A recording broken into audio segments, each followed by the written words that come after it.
What is up, everyone? Welcome to another edition of Live Locks presented by Scores and Odds. If you haven't checked it out already, just making bad life choices, go over to scoresandodds.com where you got picks from me, Meansy, this piece of crap over here. Plus, you got access to our nice little prop shoving tool where you can see exactly what we have projected for each individual prop, plus where the best lines are at. Most importantly, you get access to Grant's Action Lounge. What is Grant's Action Lounge? Well, it's my Discord where I'm throwing in all my picks each and every day. Just go to scoresandodds.com/Discord. Gonna throw it into the chat here. I'm joined today by some random piece of crap that for some reason hops on with me. I don't know. I don't understand it. But he's a boatload, not a boatload. He's about five figures richer as of recently. Daniel Shabelson, Mister. I take down a GPP on a Monday. It I wasn't. don't know. Yeah, I guess it was a Monday. Yeah, I think. Wait, no, wait. Was it Monday or is it Sunday? Dude, yeah, no, it was Monday.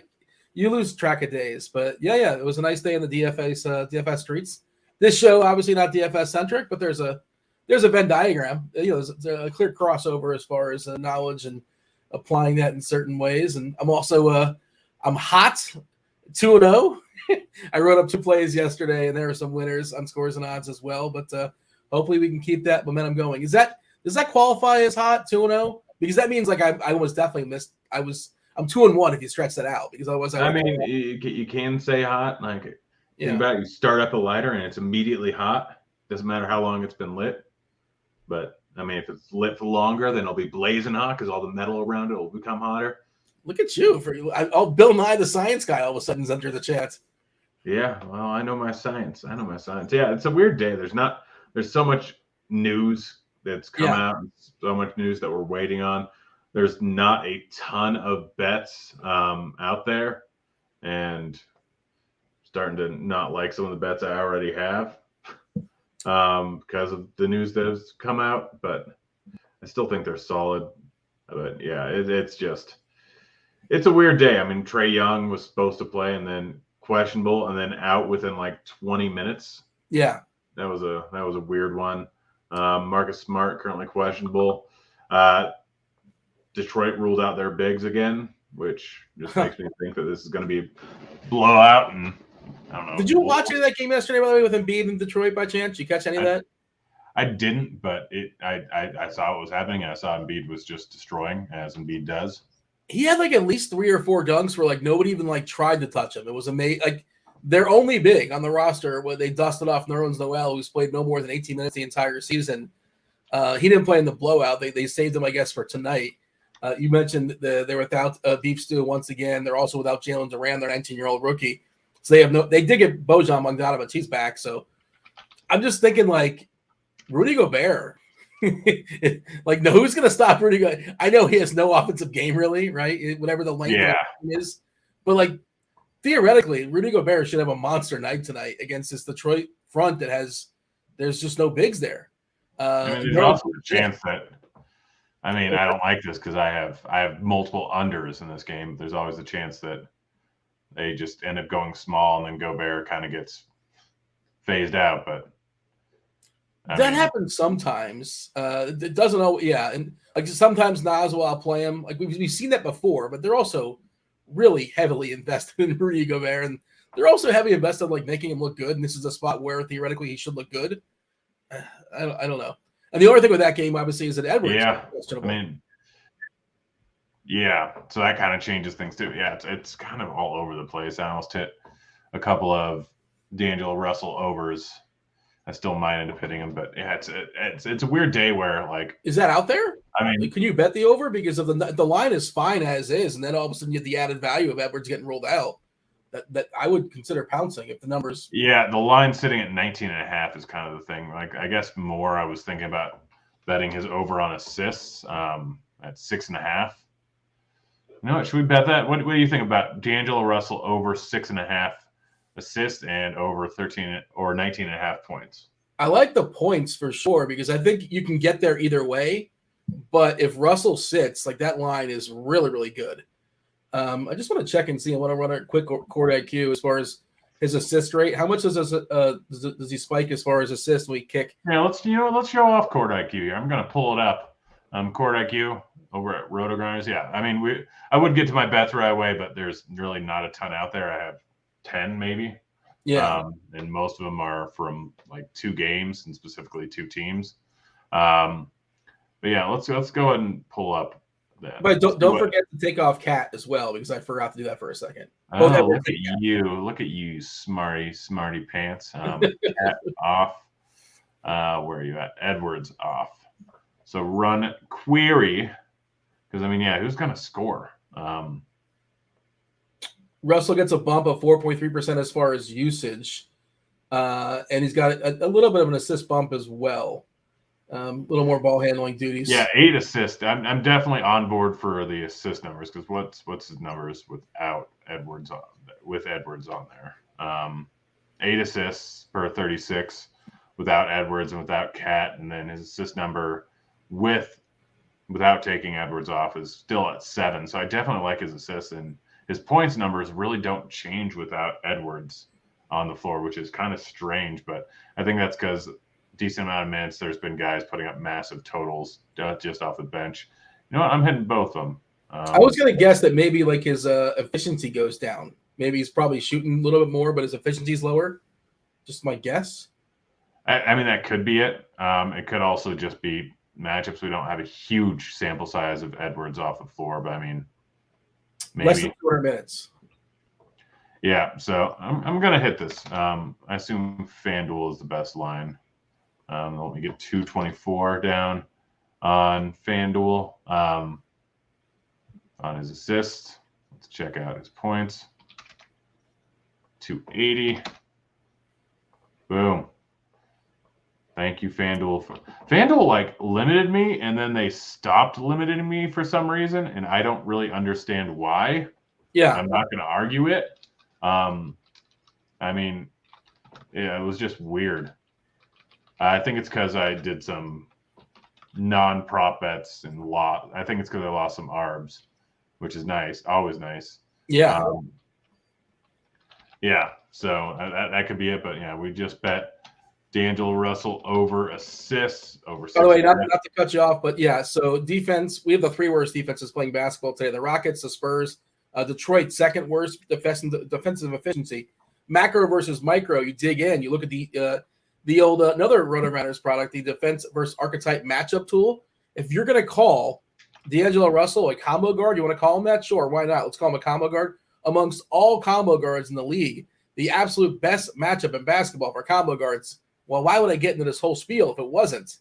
It's the Detroit Pistons. And by the way, the Pistons so horrific. Combo guards and scoring wings, both the number 1 spot DVA as far as attacking from a fantasy perspective. So, you know, that matchup is great. Macro, micro, you just want to beat up on the Detroit as much as possible.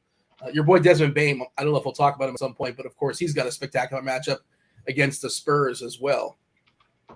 Yeah, so EJ in chat saying, if you lose money, they don't F with your limits law. It's different with every single site. DK only cares about closing line value. FanDuel will actually end up like changing your limits from what I've seen. And they're a market making site, so they just go strict. They don't get their odds from somewhere else. So they change their numbers just based on how much money comes in, how much people like trust the people that are betting. So a lot of times when I bet, they'll end up changing the odds fairly often, which is why you always see slightly different odds in the Action Lounge. But it's different with every single site. I have so many sites that I've signed up for in different states and just gone crazy, bet everything I could, and then it doesn't matter whether I win or lose. They just shut me off immediately because of the closing line value, or shut me off immediately because I'm mainly a player prop person. But it's different with every single site. FanDuel is the one that I can't seem to fully figure out because they seem to go mostly off of what I win or lose, which they don't even fully do that. I don't. It's tough to figure them out. I'm up money. I'm up not a lot of money, 10 grand, and they aren't really cutting me off. And they, for some reason, added to my limits for no apparent reason. But who knows? That's probably just because I made some silly bets and probably because I live bet a decent amount. I don't know. Yeah, well, we'll go ahead and get into the bets here. First off, Brook Lopez over 20.5 points, rebounds, assists. It's -110 over at MGM, -118 over at Sports Illustrated. I got it Obviously, Trae Young being out changes things very slightly, but still overall, Burrow's been solid recently, like real solid. He's just solid all year. He's just solid, but he's not spectacular. But he's always solid. No, but he's been real solid recently. He had like a 19 rebound game the other night. He had a 20-point game the other night. Yeah, it's just probably too low the line at 21.5. Atlanta, as far as rebounding, is bottom 5, bottom 6 in the league. I wonder what they are when Capella's out. I imagine it's probably worse. Let's take the last 7 games or so. Atlanta, last 7 games. I just picked that number arbitrarily. The second worst team in the league in rebounding the basketball. So there you go. All right, nice. You're talking maybe if they know you're going to lose, they up your limits. Yeah, no, that's generally how they do it. If they think you're a losing player, they up your limits. But certain sites operate very differently. And FanDuel's the only one that I can't figure out. DK, once I was limited, I'm dead forever. You can't get resuscitated? There's no zombie stuff going on there? I've been trying my hardest. I've talked to my rep multiple times, and I know some people who have talked them back into it. I mean, the problem is if you get associated sometimes with us, sometimes with different pick sites that are known winners, then they just shut you off, and there's nothing you can do about it. Completely off, or can you put like $100 down, or nothing basically? Depends. What's the point? Yeah, it just depends. Like, and the main thing is they shut me off with props specifically. Like I can still get $1,000 down on $2,000 down on a spread bet or a total bet or a money line bet, but they shut me down with props and they shut me down with futures just because. Well, I destroyed them with those, but you crush futures. All your extra bets. What is it called? Your free bets or futures, basically. Oh yeah, yeah. No, I have a decent amount of future bets out already. What do you got in the Super Bowl? Anything interesting? Not really. I just put Super Bowl I tend to stay away from. Basketball, you get more variations, and Super Bowl, like I can't find a huge edge on the lines. With basketball, I can find massive edges. Sometimes. Yeah. Let's go ahead and pull up futures right here, and I can kind of show you. So Nets, I got at 20-1. They're 8-1. Warriors at one point, I got 18-1. Nuggets at one point, I got 25-1 at the beginning of the season. Grizzlies, I got at 20-1. Cavs, I got at 40-1. I think at some point when they were going on a losing streak. 76ers, I got at 20-1. Celtics at one point, I got at 8-1. Bucks, I really didn't get much money down. Suns at one point were 7-1, and now they're 25-1 at season. I'm going to hit that. I'm actually going to hit that right now. The Suns are 21-21. The Warriors are 20-21. It's just wild to see that. Yeah, it's wild. But Suns are like Caesars has them at 25-1. Like, you know what the next closest is? It's 20-1 for DK. Oh, look at you! You can read. I have scores and odds up. Yes, I just put it up on the play. Yeah, no. Am I wrong to want to bet that? Like, when's Booker supposed to come back? I think he's out for. Paul should be back soon. I think he's not going to be back. I think Booker's out for like a month or so. I think that's what it was. I don't remember the exact. To be honest. I just bet 200 to win 5,000 on the Suns. What about New Orleans? You got anything on New Orleans? I got them a while ago at 25-1 odds. Let's see. I could probably just. That's what I figure. Like, yeah, they're 22. The best you can get right now is 22 on DK. Yeah, I don't know. I got multiple bets way back. Let's see. Oh, you see who's expected back tomorrow? This is random, but I don't know if you saw this note come by on the old Twitter machine. Coming back from injury, hasn't played all season long. Tore his ACL last year. He's old. From Spain. Who? Ricky Rubio. Oh gosh, he was actually pretty solid last year. I don't know how. I guess he'll be kind of like sort of like a six man there to some degree. I'm curious how he fits in with that Cleveland. But I don't think it's going to hurt him. Cleveland's the team that doesn't have a lot of depth to them, so they're solid first 6 or whatever, maybe first 5. But beyond that, their teams, well, I guess Love, depending on if you extend it. But their fifth starter is never really good, though. It's just somebody that plays like defense, essentially. Like Lamar Stevens. LeVert? Yeah, LeVert. Yeah. Okay. Yeah, LeVert. They have 2 decent guys off the bench. They have a nice condensed rotation for the Rubio. playoffs. Yeah. Yeah, like all they need is Rubio, Garland, Mitchell, LeVert, and then for their bigs, Mobley, Jared Allen, and Kevin Love. Like they can run a 7 or is that 8? That's all you need for playoffs. Yeah. Yeah. Yeah, no, they're actually built for the playoffs. Yeah. Man, the Heat are 50-1, man. They have really, really scuffled. But I kind of, as a Heat fan, I sort of thought that coming. Like they did nothing to improve. They added Nikola Jovic. That was their addition in the offseason, which is nothing. And by doing nothing, everybody else getting better. Yeah. I put a $300 free bet down to win or $150 free bet to win 1,500 on the Heat just to kind of diversify a little bit. Yeah. My biggest positions are on Philly, Cleveland, Memphis, and Phoenix at the moment. I get like 15 plus K if any of them, and then Denver I get 12K. But Boston's my biggest liability so far. You need them to lose. Yeah, I may hedge out into the playoffs. The problem is there's just no reason to bet them at plus 400. No, not really. Yeah, but we got more bets. Barolo over 13.5 points, minus 110 over at Betway. Same thing as PRA. I have Giannis over 50.5 points, rebounds, assists, minus 122 at FanDuel.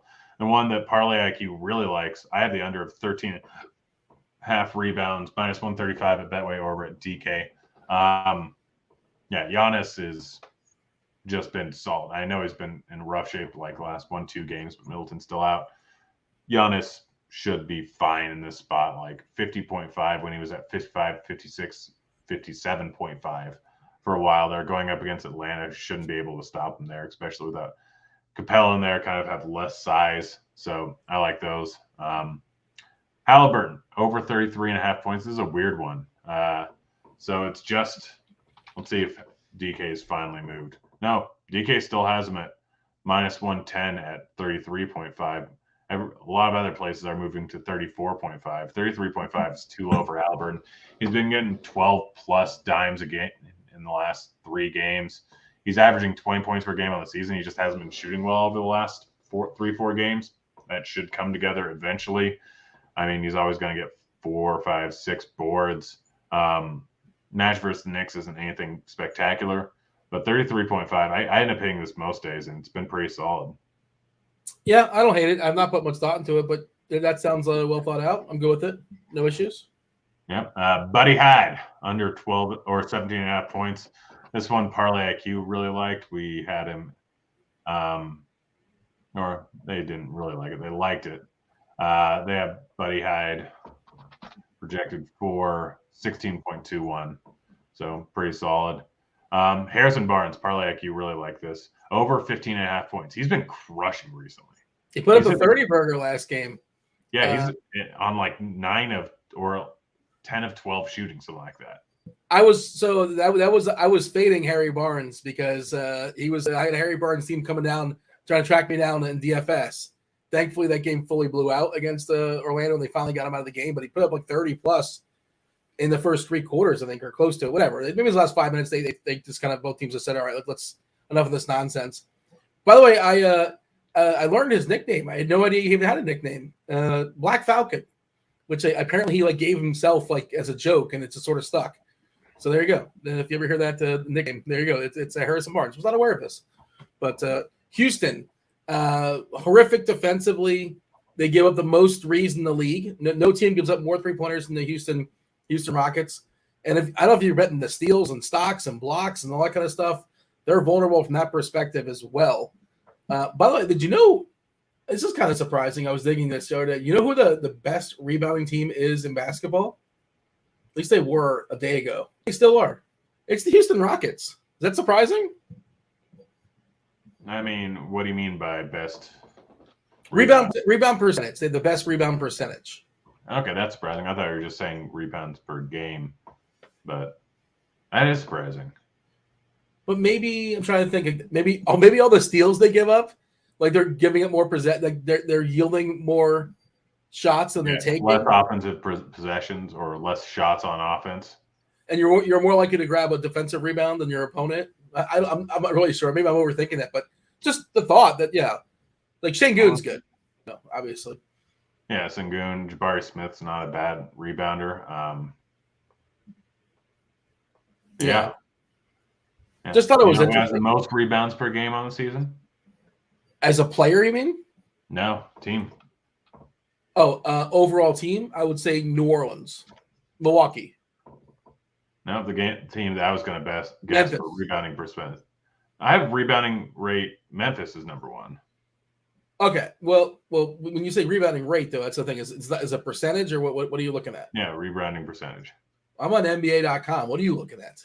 Teamrankings.com. I just Googled it. Yeah, I look at that site too. I guess it's close. So there's probably for basketball, for whatever reason, when I look at different places, I do get incrementally different numbers for things. So yeah, I don't know, but whatever. Same general principle. Yeah, but taking the over on Barnes. And then I want to hear your thoughts on this. I have Malik Monk under 14.5 points. Parlay IQ really, really, really liked it. I actually have him projected for like 12.4. Have this as like a 25% EV. I think it's solid. I mean, he's been pretty hit or miss, obviously, and the chance of a blowout could end up with more minutes for him. His minutes are generally all over the place, but everyone's kind of healthy. What do you think about that? Have you looked at Monk at all? I'm not top of the head. My thought is, Sacramento is fully healthy. You're right. And they'll run, 10, 11 guys. Monk comes off the bench and he just fires. I would just say that Houston gives up the most made 3-pointers per game in the league, and that's how Monk gets his points. So it's a good matchup, but we're only giving him 21 minutes, and you're just kind of like you're just betting on him not being super efficient, basically. Yeah, but when he's out there, he's going to be firing, and he's going to be out there in the second unit. So like there'll be some crossover with maybe Fox or probably Sabonis, but probably not Fox so much. Crossover with Sabonis and Harry Barnes has been playing well, and I mean, granted, his minutes are almost perfectly correlated with Kevin Huerter, Red Velvet, as you like to call him. But great nickname, isn't it? Oh, it's fantastic. I have a lot of unders in the Detroit game, which I'm not sure how I feel anymore with beef stew and everything. I mean, but chances are that just means it's more likely to be a blowout. I have Ivy under 15.5 points, Bay under 14.5 points, Hayes under 13.5 points, all over at FanDuel, -104 on all of them except for Bay, -113. I mean, I think this game could end up being a bit of a blowout here. Spread's currently at 6.5. If Edwards plays, it'll probably move up to 8.5. But I was surprised to see it still at 6.5 after all those guys or all their big men being ruled out again. I don't know. It's interesting here. I think that those numbers are a bit too high. And Parlay IQ really like these bets. Let's see if they still do after. Are they even on the board anymore? Yeah, they're probably not on the board because of the news that has broke with Detroit. Yeah, so those aren't even on the board. So we'll skip those. Last one, Najee Marshall over 2.5 assists, -110 over it. Betway/DK. I have not thought about that. Ingram is out. Zion is out. Herb likely not to play. He's officially doubtful. We're going to see Alvarado and McCollum probably play alongside each other with Marshall, Murphy, and Jonas Valanciunas. Just of note, by the way, we did see Valanciunas and Larry Nance play together last game, like 8 minutes or so. Maybe it was 8 or 10 minutes. They played alongside each other. And they played against Washington, a team that plays too big. So it's kind of natural. I think it was Washington, wasn't it? I believe it was. And tonight, was it Washington? Tonight they face, scrolling now, a team like Boston that you may get, Williams and Horford together. So you could see it again tonight. Just sort of like, that's one of the things we talk about a lot in DFS as far as Valanciunas and his ability to close. Typically they close with Nance. But if the situation calls for it, the opponent calls for it, sometimes they'll even cross over. Generally they would split the 48 at the 5. But I thought it was an interesting note that these things do happen on occasion. It was good to see some potential upside if you're looking for overs in those guys. Yeah. I mean, I was looking into some J-Bell overs and I didn't end up taking them, but still May. It's early on in the day. I'll have a lot more bets coming in. Like, also, it's weird. So Betfred is a site that's actually letting me get down a decent amount of money. All their props come out around 4 Eastern. So Okay. now half the time I just wait on 4 Eastern to get a lot of my bets in, which isn't great for the show, but I still always have a few bets in here. And Are they a softer site? Yeah. Oh yeah. No, Betfred. I've won. I mean, let's see. Oh, I don't have most of my bets in here for bet. I was looking at this sheet. I'm like, why does it say I've lost $47? That's because most of the time my bets are all later on in the day, after the show and on the weekends. They let me get down a bunch of money. I'm getting status there. They're gonna let me give me tickets to football and baseball and basketball and. What, you're gonna get tickets to go see the Broncos? That's exciting. I went the other week on Caesars. Well, who'd you see? Well, Denver versus who? Arizona. Colt McCoy. Blau? Oh, McCoy. Ripping. Actually turned out to be a great game. We left before it started to get interesting, but yeah, it was open bar. Not a great matchup. Yeah. It's what a rough season for Denver. Yep. Well, good news is Seahawks got the 5th overall pick in this year's draft. Think they're going to draft a quarterback? I'm not well schooled in who's available. I'm not well schooled like who's coming out. Stroud, but I think there's Stroud. CJ Stroud, I think, is the number 2 guy. What's his name is going to probably go number 1 overall. Let's pull up DK here. Go ahead and look into this. I'm sure draft odds are out. I mean, I would advise to do it. Yeah, like Gino is a good Band-Aid. He's a good bridge. He's good for him. Bryce Young is projected to go number 1. Okay, yeah. I mean, I'm going to sound like a fool talking about college football. Like, I admittedly, this is not my wheelhouse. But yeah, I think they should. Like, I think you always take shots at getting elite quarterbacks, like almost always. I think Detroit to try to upgrade. Like, I talk about this all the time with you. We always have this conversation about quarterback hell. To have, Jared Goff is just good enough where you're like, okay, he's fine. We don't necessarily have this urgency to replace him, but he's not good enough where he's ever has any chance in the world of cracking the top 6, top 7 quarterbacks in the league. And that's where I want to be. And he's gotten at least one team to a Super Bowl. Yes. I mean, yes, sure. And then there's it's a single game elimination tournament when you get to the playoffs, and he had really good pieces around him.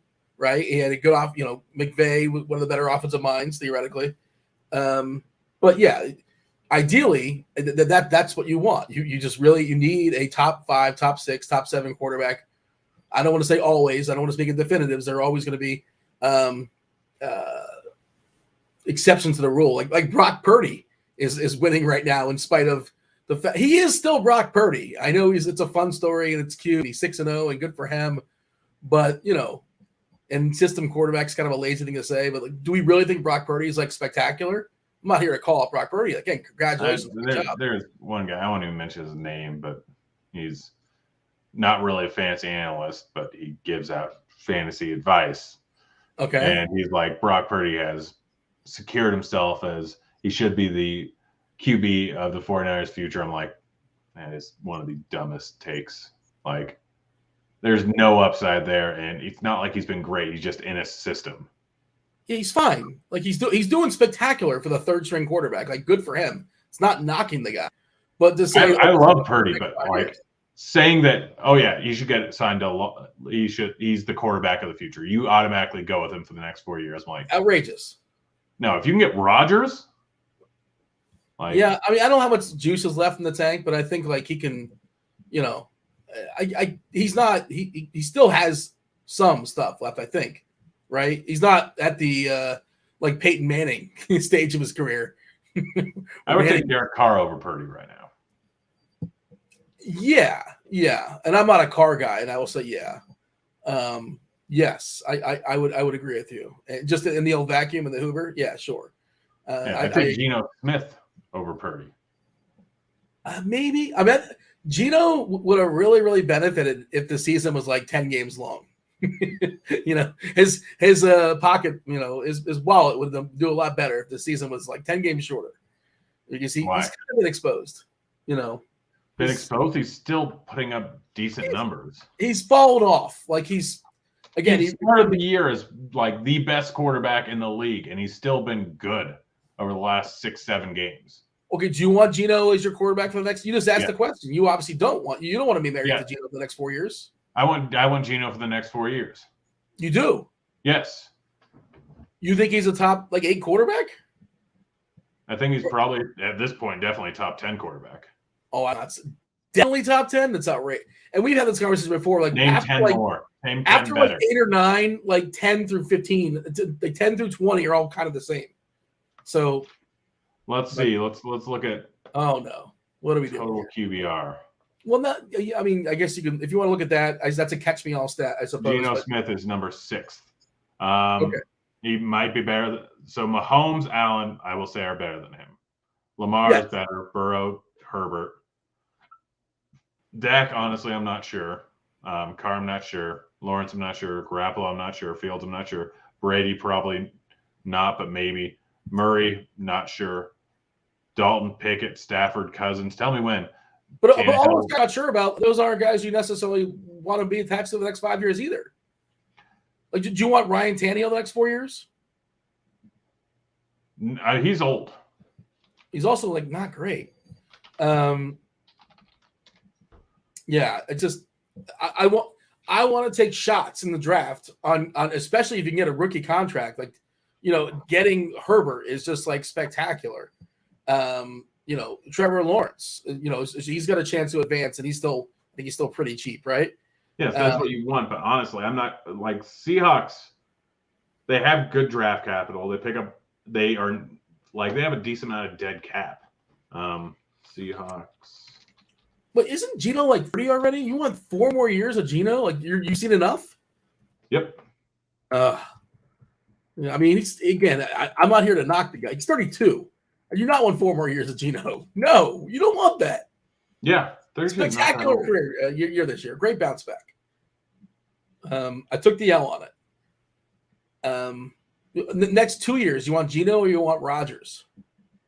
Next 2 years, I'd take Rodgers, but also at Rodgers' cap number, I'd still take Rodgers. I'd still definitely take Rodgers. What's the dead cap here? You know what's an interesting one? Is Daniel Jones. I think he's the next guy that's good enough where you don't feel an urgency to replace him, but not good enough where he's winning you anything. Daniel Jones. He's that guy. Would you take Geno or Daniel Jones? I think that's quarterback hell. I think that's where we're at with those guys. I think that Geno is better than you think he might be. He might be. Do you think he's better than Daniel Jones? Yes. I don't know. I don't have a good take on it. I can hear both sides of that one. And Jones obviously distinctly younger. Yeah, so we're still paying Russell Wilson $26 million this year. Yeah. And the Giants are going to pay. Jones is going to get paid. I guess it's if your team signs Daniel Jones in a 5-year, I don't know, $200 contract, he's going to get something crazy, I'm sure. Are you happy about that? Is this what you want to be married to him for the next 4 years? No, absolutely not. Geno Smith, I think, is distinctly better than Really? Daniel Jones and has more upside than Daniel Jones. Jones is going to be 26 in 2023. And let's see, unrestricted free agent in 2023. Okay, so yeah, he's going to get paid, right? Coming off this year. And to be fair, he's been pretty good with the horrific weapons he has. And you can give credit to Daboll too, coming over. Everybody's saying Daboll he's done so much with so little that the Giants team's overachieved, right? We can all agree on that, I think. Yes. Yeah. Okay. Name his best receiver. Good luck. Name a receiver that you feel good about. Hodgins. Yeah, who you didn't hear of. Kenny Galladay. Yeah, man, I had such a good DFS lineup, and I had a 0 from Kenny Galladay. And anybody else? What's that? We've all been there this year. Oh my god! And I can't remember the reason why I played him that day, but it's not worth looking back. But it cost me massively. It was a big. It would have been bigger than my basketball wins, for sure. Great. Yeah, Kevin Herter just got downgraded to questionable. Who did? Kevin Herter. Well, that's not good for your monk bet. That's very, very bad. That's the worst possible thing for my monk bet. Now might be dead. I mean, he's ill. Like, you never know what that means. Maybe he just didn't go to practice and, we feel better tonight. Maybe pulled a Jared Allen yesterday and Did you have Allen? Yeah, I had multiple Allen overs. I thought it was Allen. Utah just absolutely gets annihilated inside. Like they're a paint funnel, I call them, because they are the best team as far as subduing threes, but giving up points in the paint, I believe they're number 1 in the league. Yeah, and that's where Jared Allen lives, obviously. So I thought Allen was an awesome play. Yep. All right. Well, I think we've probably gone on long enough. We filled the time with not a lot of picks, but analysis and like just thoughts. But like again, there's not a lot of stuff out there because there's so much questionable stuff and the books have not adjusted. So check out the Action Lounge at about 4:30 Eastern. There'll be a lot of picks in there. Yeah. I wonder what the public thinks. I bet the public thinks that Daniel Jones. I got to put out a tweet. We got to have a poll for this. Are we going to see who they would rather have for the next 4 years, Daniel Jones or Geno Smith? Oh, the poll's going to say Daniel Jones, like easily. I'm willing to wager on that one. I will not manipulate. That'll be your movie bet. Yeah, who would you rather? Which quarterback? All things being equal, like contract, yada yada yada. Just say straight up which quarterback would you rather have for the next 4 years, Geno Smith or Daniel Jones? Oh, it's going to be a runaway Daniel Jones. You might be right. I might be a homer. I think maybe I'm wrong. I'm happy to take the L, but yes, I'm happy to wager on that. A movie bet, if you'd like, if you will. But I have content to do, and I'm sure you have content to do as well. And some bets to make. Yep. But right. You sign off. I don't sign off. But yeah, I'm going to send out that tweet. I will at you as well. Feel free to retweet. All right. All right, guys. It's been fun. We're out of here.